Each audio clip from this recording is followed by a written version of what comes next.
sabi ni Sara Duterte, hmm, ang paniniwala niya daw, unstable na ang gobyerno ngayon.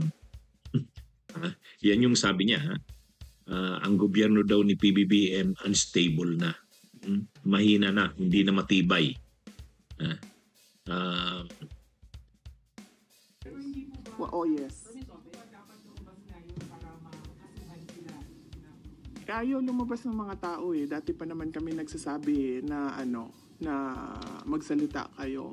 Takot lahat kasi magsalita ngayon dahil syempre aabot yun until the office of the president. Diba? So, walang nagsasalita. Pero pag sinabi ko kasi kung sino at anong klaseng personnel, maano nila kung sino yung nagsasabi doon sa loob. From the office of Congressman Romualdez po yan. Oh yes.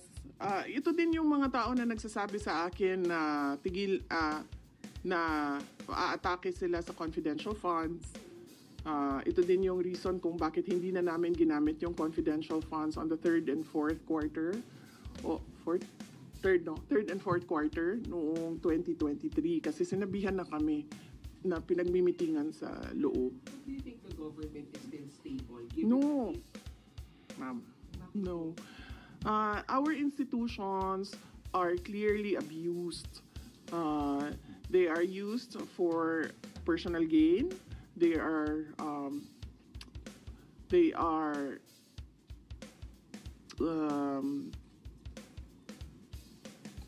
used for personal gain, and we have already seen the testimony of witnesses about corruption, and there is practically nothing happening in our country. Ilang ulit ko na yan sinasabi noon na tigilan yung politika, tigilan yung pansariling pag-una ng pansariling interes kasi walang nangyayari sa ating bansa. Meron ba kayong nakikita at all na project na nakatulong sa ating bayan? Wala. In fact, we run on the platform of unity and continuity. Ang expectation noon is that there will be continuity on the projects like the build projects of the former administration at yung mga iba pa na nasimulan ni dating Pangulong Rodrigo Duterte, pero wala naman tayong nakita. Last question. How do you think to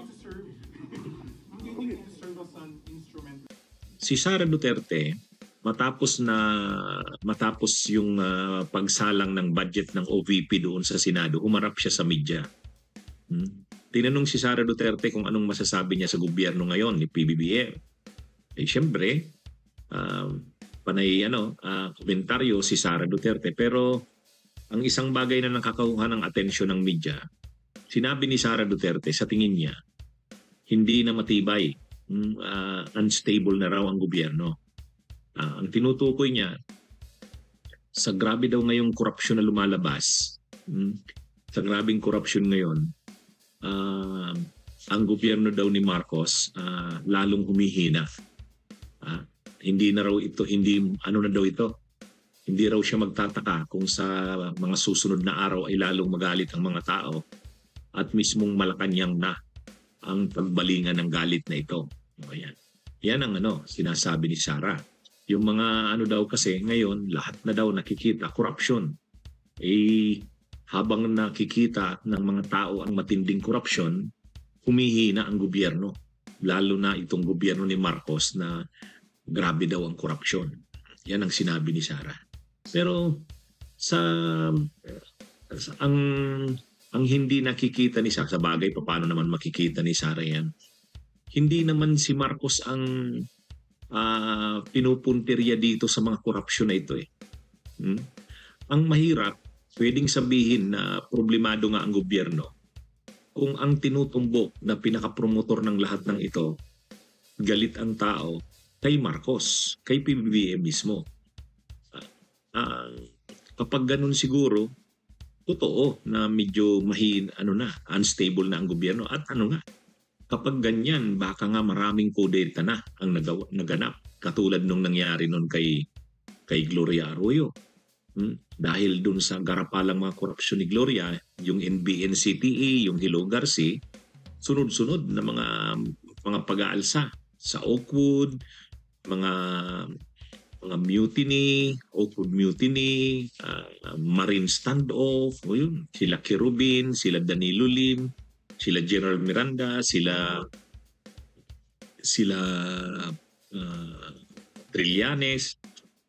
Kasi galit talaga yung mga tao, pati yung military, galit rin sa garapalang korupsyon sa panahon ni Gloria. Kakaiba naman kasi dito sa gobyerno ngayon ni Marcos, ni PBBM, hindi siya ang natutumbok eh. Walang ebidensya na alam niya ang lahat ng ito. Kumbaga, sinasabi pa nga ng tagapagsalita ng Malacanang na kahit ang presidente handang paimbestiga. At kung nung tinanong, hindi kaya sangkot ang presidente diyan sa mga flood control na yan, na mga anomalya.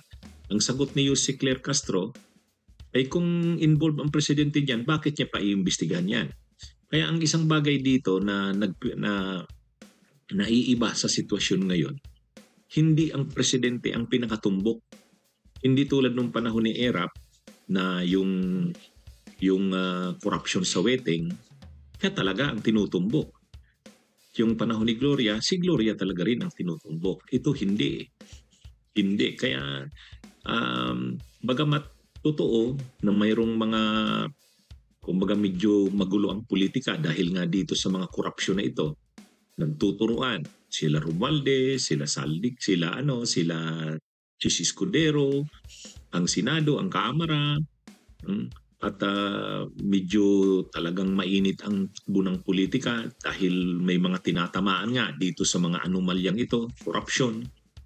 Pero mahirap namang sabihin yung sinasabi ni Sara na unstable ang gobyerno. Kasi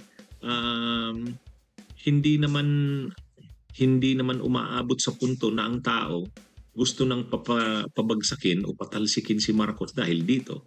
Sila Sara siguro, nanawagan sila, Marcos resign, patalsikin si Marcos.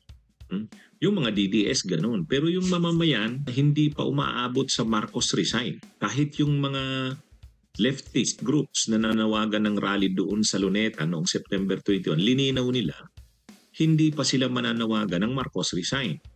Dahil wala ngang ebidensya pa na si Marcos ay involved din sa mga katiwalian na yan.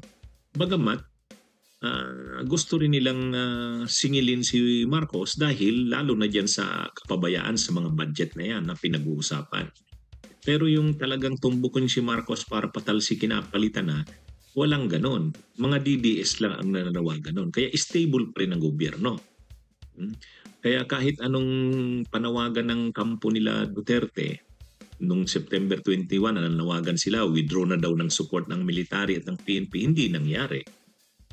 At yung gusto sanang sumanib ng kampo ng mga DDS doon sa nagrarally sa EDSA People Power Monument, itinaboy sila. Kaya medyo hindi naman totoo yung sinasabi ni Sara na unstable ang gobyerno.